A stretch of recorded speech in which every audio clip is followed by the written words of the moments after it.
Hello मेरे प्यारे students. तो आज हम करने जा रहे हैं मैथमेटिक्स की वर्कशीट नंबर 35। सो क्लास 9 सबसे पहले आप अपना नेम, क्लास टीचर नेम और डेट मेंशन करेंगे और उसके बाद आज की वर्कशीट स्टार्ट करेंगे। आज का आपका टॉपिक क्या है? टॉपिक है एक्सपेरिमेंटल प्रोबेबिलिटी। एक्सपेरिमेंटल प्रोबेबिलिटी जो आपने लास्ट वर्कशीट में भी किया था, उसी पे बेस्ड आपको और क्वेश्चंस दिए गए हैं कि वो आप अच्छे से समझ सकें कि एक्सपेरिमेंटल प्रोबेबिलिटी क्या होती है। ठीक है, तो अच्छे से समझने के लिए आपको क्या करना होगा, और भी क्वेश्चंस को ट्राई करना होगा। तो यहाँ पे रिक्वायर्ड नॉलेज क्या है? यहाँ पे आपको रिक्वायर्ड नॉलेज है कि अंडरस्टैंडिंग ऑफ एक्सपेरिमेंटल प्रोबेबिलिटी। ठीक है, आपको पता होना चाहिए कि एक्सपेरिमेंटल प्रोबेबिलिटी क्या होता है। किसी भी एक्सपेरिमेंट को जब हम करते हैं और उससे जो प्रोबेबिलिटी निकलती है वो क्या है।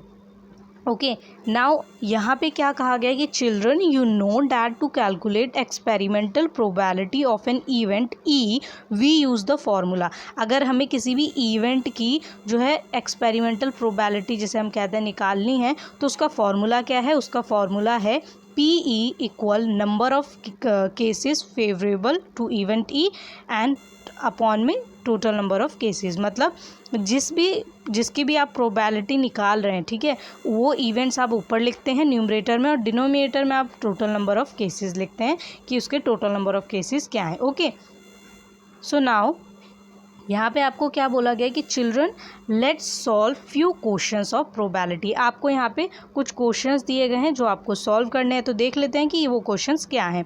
सबसे पहले जो एग्जांपल फर्स्ट है इसे रीड करते हैं। इसमें लिखा है कि an organisation selected 2400 families at random and surveyed them to determine a relationship between income level and the number of vehicles in a family. The information gathered is listed in the table below. आपको बोला गया है कि an organisation, एक organisation है, selected 2400 families, जिसने select किया है 2400 फैमिलीज़ को किसके लिए? अपने सर्वे के लिए। ठीक है, और उन्होंने बताने की कोशिश की है सर्वे से कि रिलेशनशिप बिटवीन इनकम लेवल, ठीक है, कि जिसकी इनकम जो है उसमें और नंबर ऑफ़ व्हीकल्स, ठीक है, कि जिसकी इनकम क्या है और उसकी इनकम के अकॉर्डिंग उसके घर में कितने व्हीकल्स हैं, ये बताने की कोशिश की गई है सर्वे के थ्रू। ठीक है, the information gathered in listed in the table below. आप देख सकते हैं कि आपको जो टेबल दिया गया है, इस टेबल में आपको सारी इन्फॉर्मेशन दी गई है। जैसे आप देखें कि मंथली इनकम इन रुपीज़ की कितनी इनकम है लोगों की, ठीक है, और उसके बाद उनके घर में फैमिलीज़ जो हैं व्हीकल्स पर फैमिली, ठीक है, हर फैमिली में कितने व्हीकल्स हैं, ठीक है, अकॉर्डिंग टू मंथली इनकम। तो मंथली इनकम के अकॉर्डिंग कितने व्हीकल्स हैं ये आप यहाँ पे देख सकते हैं। तो चलिए इसे समझते हैं। सबसे पहले आपको दिया गया है कि suppose a family is chosen, find the probability that the family chosen is. अगर हम इसमें से किसी भी एक नंबर की प्रोबेबिलिटी निकालते हैं तो वो यहाँ पे ऐसे ही रिलेटेड आपको क्वेश्चन दिए कि आप प्रोबेबिलिटी कैसे कैसे निकाल सकते हैं। कौन सा अगर केस पूछा जाएगा तो प्रोबेबिलिटी आपको कैसे निकालनी है। सबसे पहले अगर आप देखें तो आपको दे रखा है ए, ठीक है, जो ए है इसमें क्या बोला है कि अर्निंग ₹1000 टू 13,000 पर मंथ। ठीक है, यहाँ पे बोला earning ₹10,000 to 13,000 per month and owning exactly 2 vehicles. वो लोग जिनके पास जो इनकम है वो कितनी है? 10,000 टू 13,000। तो 10,000 टू 13,000 आप देख सकते हैं कि आपकी जो इनकम है वो यहाँ पे है, ठीक है, टेबल में। उसके बाद बोला है ओइंग एग्जैक्टली 2 व्हीकल्स, जिनके पास एग्जैक्टली 2 व्हीकल्स हैं, ठीक है, जिनकी इनकम 10,000 से 13,000 के बीच में है और उनके पास सिर्फ और सिर्फ 2 व्हीकल्स हैं। तो अगर 2 व्हीकल्स देखें तो ये लिखा है कि 2 व्हीकल्स, तो यहाँ से अगर आप देखें तो आपका आंसर क्या आ जाएगा? आपका आंसर आ जाएगा यहाँ पे 29। ओके, सो ऐसे ही आपको फिर उसके बाद बोला गया है कि जो सेकेंड है इसमें बोला earning ₹16,000 to more per month and owning exactly 1 vehicle, जिसके पास एक व्हीकल है, ठीक है, और उसकी इनकम क्या है? यहाँ पे बोला गया है कि जो इनकम है जो कि अर्न करता है 16,000 और मोर, 60,000 या उससे ज़्यादा, ठीक है, और उनके पास क्या है? ओइंग एग्जैक्टली 1 व्हीकल, जिनके पास एग्जैक्टली 1 व्हीकल है। तो 1 व्हीकल कहाँ पे है? ये रहा, ठीक है, तो इस अकॉर्डिंग अगर आप देखें तो आपका आंसर क्या हो जाएगा? ये हो जाएगा। 579। ओके, सो आपको ऐसे ही अकॉर्डिंग टू क्वेश्चन समझना है, फिर उसकी प्रोबेबिलिटी आपको बतानी है। फिर जो आपका थर्ड है सी है, अर्निंग लेस देन ₹7,000, जो 7,000 से कम, ठीक है, लेस देन 7,000, तो 7,000 से कम क्या है, ठीक है, ये वाला इनकम ग्रुप आ जाएगा। और उसके बाद बोला है and does not own any vehicle, जिसके पास अपनी एक भी व्हीकल नहीं है, ठीक है, तो वो कितने लोग हैं, ज़ीरो वाले जिनके पास अपनी एक भी नहीं है, तो यहाँ पे आपका आंसर क्या हो जाएगा, 10 हो जाएगा, ठीक है। तो यहाँ 10 जो है इसकी प्रोबेबिलिटी आप निकालेंगे। फिर जो डी है उसमें बोला है अर्निंग ₹30,000 to 16,000 पर month and own more than 2 vehicles. अब बात किस कैटेगरी की हुई है कि 13,000 to 16,000, 13,000 to 16,000 ये वाला आपका ग्रुप है, जिसमें पर मंथ, ठीक है, ओन मोर देन 2 कार, ठीक है, मोर देन 2 कार, 2 कार से ज़्यादा होना चाहिए। तो 2 कार से ज़्यादा कितना हो जाएगा, 3 कार हो जाएगी, है ना। तो अगर यहाँ से आप देखें तो आपका आंसर क्या आ जाएगा, आपका आंसर आ जाएगा 25, ठीक है। तो आपको यहाँ 25 की प्रोबेबिलिटी बतानी होगी, ठीक है। उसके बाद है आपका जो लास्ट है, ठीक है, ई, उसमें है owing not more than 1 vehicle, वो लोग जिनके पास एक व्हीकल से ज़्यादा नहीं है। एक व्हीकल से ज़्यादा नहीं है, इसका मतलब या तो एक होगा या एक से कम होगा, ठीक है, owing not more than 1 vehicle. अब यहाँ पे आप सोचेंगे कि मैम यहाँ पे तो हमें सिर्फ 1 वाला लेना है, नहीं, यहाँ पे आपको 0 वाला भी लेना है। अगर बोला होता है एग्जैक्टली 1 तो आप सिर्फ 1 लेते, ठीक है, लेकिन अगर यहाँ पे आपको बोला है कि owing not more than 1 vehicle, एक से ज़्यादा नहीं है, तो एक से कम हो सकता है, ठीक है, एक या एक से कम हो सकता है। तो इसके अकॉर्डिंग आपको क्या करना है कि जिनके पास 0 हैं, ठीक है, इन सबको, और जिनके पास 1 है, इन सबको आपको क्या करना है, इन सबको ऐड करना है, फिर उसकी प्रोबेबिलिटी आपको बताना है। तो ये थोड़ा जो है आपको ध्यान से सॉल्व करना होगा। ओके, सो सॉल्यूशन देखते हैं। सॉल्यूशन ऐसे ही करेंगे जैसे अभी हमने क्वेश्चन को समझा है। इसमें अगर आप ध्यान से देखें तो आपका जो फर्स्ट था उसके अकॉर्डिंग जो आपकी वैल्यू क्या थी, 29, ठीक है, और अपॉन में हम क्या लिखते हैं, अपॉन में टोटल नंबर ऑफ़ फैमिलीज़ लिखते हैं। तो टोटल नंबर ऑफ़ फैमिलीज़ आपकी हैं 2400, ठीक है, जिसमें से 29 फैमिलीज़ हैं जिनके पास क्या है, number of families satisfy event first, ठीक है। आपका इवेंट फर्स्ट क्या है, यहाँ पे आप देख सकते हैं कि लिखा हुआ है कि इवेंट फर्स्ट है selection of family with earning 10,000 to 13,000 per month and owning exactly 2 vehicles, ठीक है। तो अगर आप सॉल्यूशन देखें तो आपको सॉल्यूशन में पूरी स्टेटमेंट दी गई है कि जिनके पास 10,000 से 13,000 पर मंथ है, ठीक है, और उनके पास सिर्फ और सिर्फ 2 ही एग्जैक्टली क्या है, व्हीकल्स हैं, ठीक है। तो इसको आप मान लेंगे E1, क्या मान लेंगे, E1 मान लेंगे, और फिर इसकी प्रोबेबिलिटी जो है आप निकालेंगे। तो आप देखेंगे कि 29 अपॉन में 2400, ठीक है, चाहे तो आप इसको डिवाइड करके, और अगर ये कैंसिल होता है तो कैंसिल करके इसका आंसर लिख सकते हैं। Okay, now second point. अब सेकंड पॉइंट में हमने जो नंबर देखा था वो क्या था, वो था 579, क्या था, 579, ठीक है। वो लोग जिनके पास जो 16,000 से जिनके पास ज़्यादा इनकम है, ये 16,000 है, ठीक है, और वो एग्जैक्टली 1 व्हीकल जो है, क्या 1 व्हीकल जो है एग्जैक्टली उसको उनके पास है। तो देखेंगे कि उसकी प्रोबेबिलिटी क्या हो जाएगी, उसकी प्रोबेबिलिटी हो जाएगी 579 अपॉन में 2400, और अगर आप इसको जो है कैंसिल करेंगे या फिर डिवाइड करेंगे तो आपका जो है नेक्स्ट स्टेप आ जाएगा। तो यहाँ पे कैंसिल किया है तो आपका आंसर क्या आ रहा है, 193 अपॉन में 800। ओके, सो यहाँ पे आपने इसको E2 मान लिया है क्योंकि यहाँ पे आपको बहुत सारे पॉइंट्स में जो है प्रोबेबिलिटी निकालनी है। तो यहाँ पे आप क्या करेंगे, यहाँ पे आप जो है ABCDE इनको क्या करेंगे, E1 E2, ठीक है, ऐसे ही क्या करेंगे, फर्स्ट वाले को E1 मान के इसकी प्रोबेबिलिटी निकालेंगे, फिर सेकंड वाले को E2, ठीक है। ये आपकी चॉइस है, चाहे तो आप E1 E2 लिखें और चाहे तो आप जो है ये जो स्टेटमेंट है इसको भी सिर्फ लिख सकते हैं, कोई प्रॉब्लम नहीं है इसमें।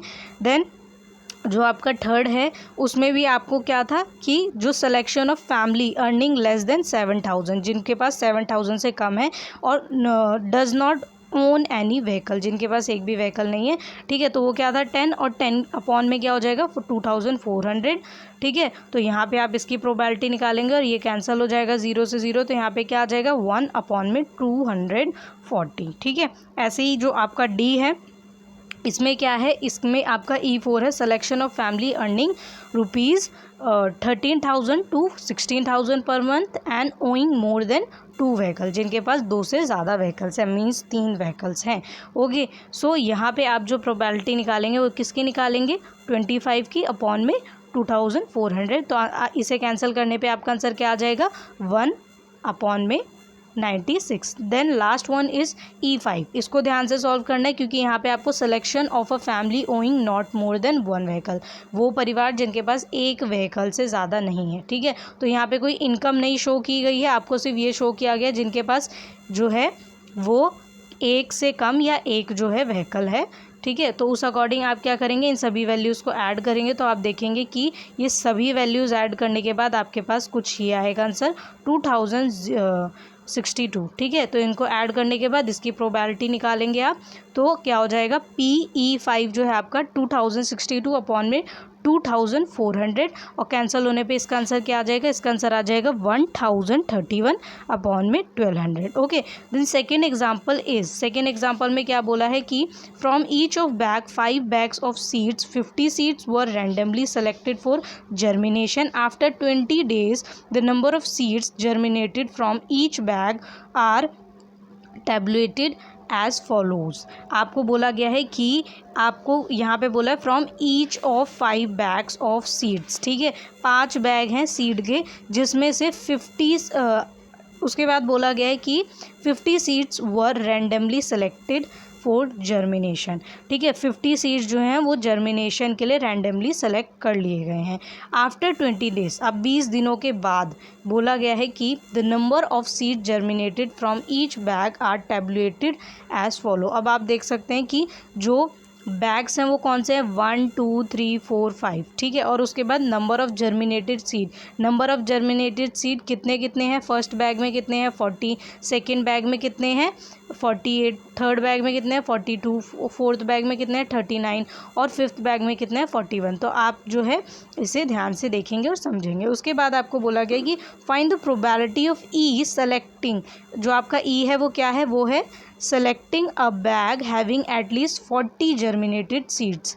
ठीक है, एटलीस्ट का मतलब क्या होता है, एटलीस्ट का मतलब होता है कम से कम, मतलब कम से कम 40 तो होना ही चाहिए, या तो 40 से ज़्यादा हो या तो 40 कम से कम होना चाहिए, इससे कम नहीं होना चाहिए। तो एटलीस्ट का मतलब होता है कि या तो 40 हो या 40 से ज़्यादा। तो यहाँ पे आपको यही पूछा गया है कि जो प्रोबेबिलिटी है वो आपको बताना है कि कितने बैग है जिसमें आपकी प्रोबेबिलिटी जो है वो 40 सीड से ज़्यादा है, मतलब नंबर ऑफ़ सीड जर्मिनेटिंग जो है वो 40 से ज़्यादा है। तो अगर आप ध्यान से देखें तो जो फर्स्ट है वो 40 है।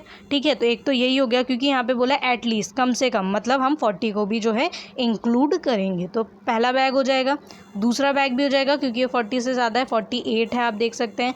जो थर्ड बैग है ये भी हो जाएगा, इसमें भी 42 है, 40 से ज़्यादा है। और उसके बाद जो आपका लास्ट बैग है फिफ्थ, ये हो जाएगा, इसमें भी 41 है, 40 से ज़्यादा। 39 वाला नहीं होगा फोर्थ बैग, क्यों, क्योंकि ये जो है 40 से कम है। सो अकॉर्डिंग टू दिस अगर आप देखें तो 1 2 3, ठीक है, और ये आपका फिफ्थ वाला, ये कितने हो गए, 4 बैग्स हो गए जिसमें 40 से जो ज़्यादा है वो आपके नंबर ऑफ़ सीड्स हैं। ठीक है, जर्मिनेटिंग सीड्स। तो अगर इसका सॉल्यूशन देखें तो वो क्या है कि you can see from the table, आपने टेबल से देखा डैट बैग नंबर 1 2 3 5, ठीक है, हैव 40 और मोर देन 40 जर्मिनेटेड सीड। ठीक है, 40 या 40 से ज़्यादा जर्मिनेटेड सीड है इन चारों बैग्स में। ठीक है, which means at least 40 germinated seeds are certainly there. So there are 4 bags which are favorable cases for the event. मतलब इस इवेंट के लिए कितने हो गए बैग आपके, 4 बैग्स हो गए जिसमें 40 या 40 से ज़्यादा क्या है, जर्मिनेटेड सीड्स हैं। ठीक है, तो इसकी प्रोबेबिलिटी क्या होगी, इसकी प्रोबेबिलिटी क्या हो जाएगी 4/5। ठीक है, कि नंबर ऑफ़ जर्मिनेटेड सीड जिसमें 40 से ज़्यादा है वो 4 है और टोटल बैग कितने हैं 5 हैं। तो यहाँ पे अगर आप इसे कैंसिल करेंगे तो भी आंसर लिख सकते हैं। तो यहाँ पे आप देखेंगे कि 4/5 जो है वो कैंसिल तो नहीं होगा, लेकिन अगर डिवाइड करेंगे तो इसका आंसर पॉइंट में आ जाएगा। ठीक है, ये आंसर भी इसका करेक्ट है, गलत नहीं है। उसके बाद जो है आपको एक एक्टिविटी दी गई है कि एक्टिविटी है थिंक ऑफ योर नेबर्स। अपने नेबर्स के बारे में आपको सोचना है। ठीक है, relatives and known people who wear spectacle and list them in a table with their ages। Now find out the probability of a person of age less than 25 years and who wears spectacle. ठीक है, तो यहाँ पे आपको बोला है जो specs पहनते हैं, ठीक है, आपको यहाँ पे बताना है प्रोबेबिलिटी। लेकिन ये एक्टिविटी आपको खुद से करनी है। क्यों खुद से करनी है? क्योंकि आपके नेबर में जो लोग हैं वो थोड़े अलग हो जाएंगे सबके नेबर्स में या फिर सबके रिलेटिव में। और आपको बोला गया या तो नेबर हो या रिलेटिव हो या फिर वो लोग जिनको आप जानते हो।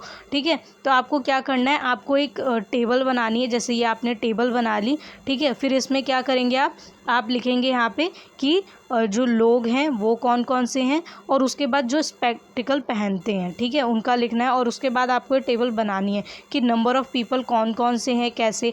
ठीक है, अगर आपको हेल्प चाहिए तो आप इस टेबल से जो है हेल्प ले सकते हैं कि बैग नंबर कितना है, फिर नंबर ऑफ़ जर्मिनेटेड सीड। ऐसे ही आपको ये वाली एक्टिविटी भी जो है टेबल, सबसे पहले टेबल बनाना है, और टेबल बनाने के बाद आपको करना क्या है कि कितने लोग पहनते हैं, ठीक है, और कितने लोग हैं जो नहीं पहनते हैं आपके नेबर, रिलेटिव या जो है आपके नोन पीपल में। वो आपके दोस्त भी हो सकते हैं, आपके आस पड़ोस के लोग भी हो सकते हैं, और आपके फैमिली के लोग भी। लेकिन अगर आपने 50 लोग इंक्लूड किए हैं तो आपको सिर्फ 50 के बारे में ही बताना है। ठीक है, ये नहीं कि आप सबके बारे में बताएंगे। अगर आपने 50 लोगों को इंक्लूड किया है तो आपको क्या करना है कि उस टेबल में उन 50 लोगों को ही शो करेंगे कि इतने लोग हैं जो स्पेक्स पहनते हैं और इतने लोग जो हैं वो नहीं पहनते हैं। ठीक है, और फिर उसकी प्रोबेबिलिटी आपको बतानी होगी निकाल के। ओके, सो आज के जो आपके दोनों क्वेश्चंस हैं वो क्या हैं? आपके क्वेश्चंस हैं फर्स्ट और सेकंड। फर्स्ट क्वेश्चन है, in a cricket match a batsman hit a boundary 8 times out of 40 balls he played, find the probability that he did not hit a boundary. यहाँ पे बोला गया है कि एक क्रिकेट मैच है जिसमें अ बैट्समैन हिट अ बाउंड्री, एक बैट्समैन ने जो है हिट किया है बाउंड्री को कितनी बार, 8 टाइम्स किया है। ठीक है, आउट ऑफ 40 बॉल्स, मतलब 40 बॉल में से उसने 8 टाइम्स जो है वो क्या किया, हिट किया है बॉल को। उसके बाद बोला गया है कि find the probability that he did not hit the boundary. तो यहाँ पे आपको बोला गया है कि उसने जो है 40 में से 8 बार तो उसने क्या किया, हिट किया है। तो इसका मतलब जो उसने हिट नहीं किया है वो क्या होंगे, 40 से जब आप 8 को माइनस कर देंगे तो जो बचा हुआ नंबर है, ठीक है, मीन्स 32, तो आप उसकी प्रोबेबिलिटी आपको यहाँ पे बतानी है। ओके, देन यहाँ पे जो सेकेंड क्वेश्चन है वो है, from the table given in example 2 अगर आप देखें और इसमें जो टेबल दी गई है इस टेबल को आपको लेना है। Find the probability of selecting a bag having number of germinated seeds as. तो यहाँ पे आपको बताना है कि प्रोबेबिलिटी किसकी बतानी है कि मोर देन 40, जो बैग हैं जिसमें मोर देन 40 मतलब 40 से ज़्यादा। ठीक है, 40 से ज़्यादा। तो यहाँ आप देख सकते हैं कि 3 बैग हैं। कितने बैग हैं, 3 हैं। ठीक है, जो सेकंड है, थर्ड है और फिफ्थ है, इसमें आपको देखने को मिलेगा कि मोर देन 40 से ज़्यादा जो है जर्मिनेटेड सीड्स हैं। उसके बाद आपको बोला गया है कि सेकंड जो है आपका उस सेकंड पार्ट, उसमें बोला कि 49 की आपको प्रोबेबिलिटी बताना है। तो अगर आप ध्यान से देखें तो आप तो बोलेंगे कि मैम इसमें 40 तो कहीं लिखा ही नहीं है। जी हाँ, इसमें 40 कहीं नहीं लिखा है, तो इसलिए 49 की प्रोबेबिलिटी क्या होगी यहाँ पे 49 की प्रोबेबिलिटी जो है वो 0 हो जाएगी। ओके, सो इनको हम रिटन फॉर्मेट में आंसर्स में भी देख लेते हैं कि हम इन्हें कैसे लिखेंगे। ओके, सो जो आपका फर्स्ट क्वेश्चन है अगर आप इसे ध्यान से देखें तो आपको सबसे पहले क्या लिखना है कि total number of balls played, कितने नंबर जो है, अगर बॉल जो है खेली गई है, बॉल प्लेड, ठीक है, वो है 40 जो कि आपको गिवन है। Number of times the batsman hit a boundary, कितनी बार जो है बैट्समैन ने हिट किया बाउंड्री, वो है 8, कितना है 8। ठीक है, then therefore number of balls the batsman does not hit a boundary, कितनी बार जो है बैट्समैन उसने हिट नहीं किया है बाउंड्री को। तो क्या करेंगे कि 40 में से 8 को हम माइनस कर देंगे। ठीक है, आंसर क्या आ जाएगा, आंसर आ जाएगा 32। तो यहाँ पे आपको जो निकालना है वो है P, he does not hit a boundary. ठीक है, तो आपको सबसे पहले फार्मूला ज़रूर लिखना है, जो आपको हमेशा लिखना ही है। फार्मूले के हमेशा मार्क्स होते हैं और उसके बाद सॉल्यूशन के अलग से होते हैं। तो आप फार्मूला लिखेंगे number of balls when he does not hit boundary. ठीक है, जब उसने हिट नहीं किया बाउंड्री, ये लिखेंगे, और अपॉन में क्या लिखेंगे, total number of balls played, और कितने नंबर ऑफ़ बॉल्स जो है प्लेड की गई हैं, मतलब खेली गई हैं।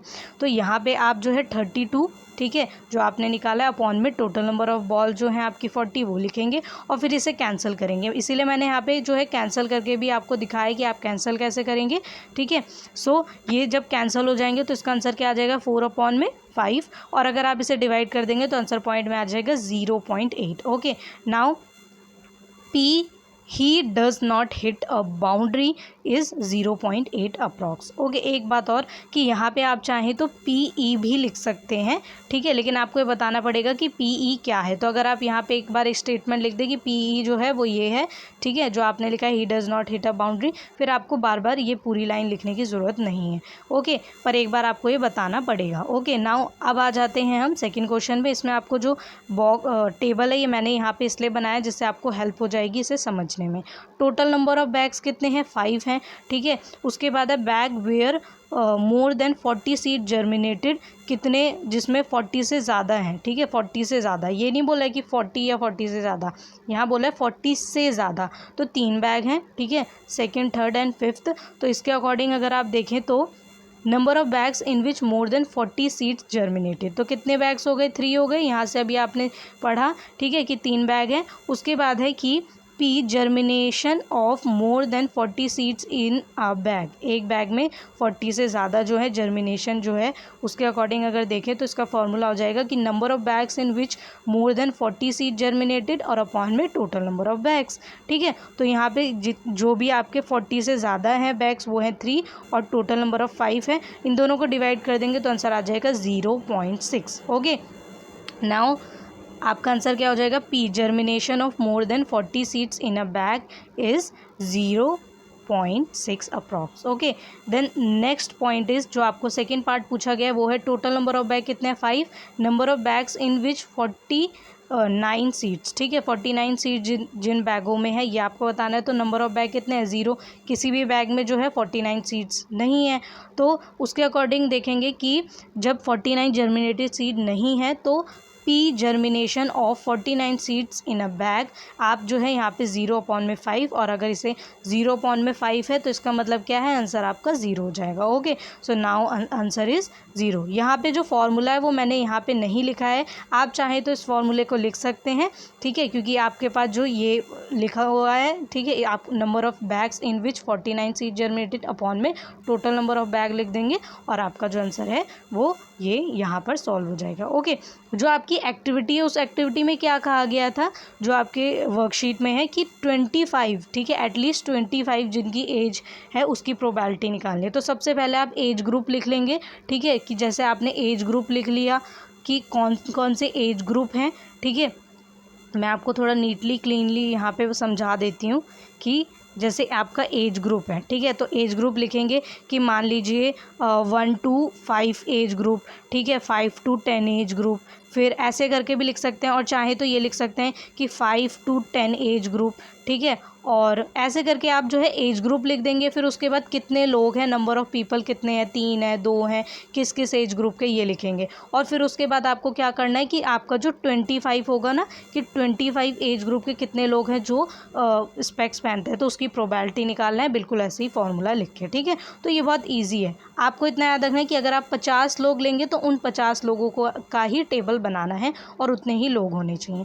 मैंने ये इसलिए आपको नहीं करवाया है क्वेश्चन क्योंकि मुझे पता है आप लोग बहुत समझदार बच्चे हैं और ये टेबल आप खुद से सॉल्व कर सकते हैं, इसीलिए मैंने डीपली एक्सप्लेनेशन भी दे दिया है इसका कि आपको इसे सॉल्व कैसे करना है। और जब तक आप इसे खुद नहीं करेंगे तब तक आपको बहुत सारे पॉइंट्स हैं नहीं समझ आएंगे, इसीलिए मैंने ये टेबल नहीं बनवाई है। लेकिन अगर आप फिर भी कहेंगे, कमेंट करके बताएंगे कि मैम हमें फिर भी ये टेबल चाहिए, तो मैं फिर भी कोशिश करूँगी कि आपके लिए वीडियो दोबारा बनाऊँ एक्टिविटी की, ठीक है, 2 या 3 मिनट की। Okay, so bye bye and take care students.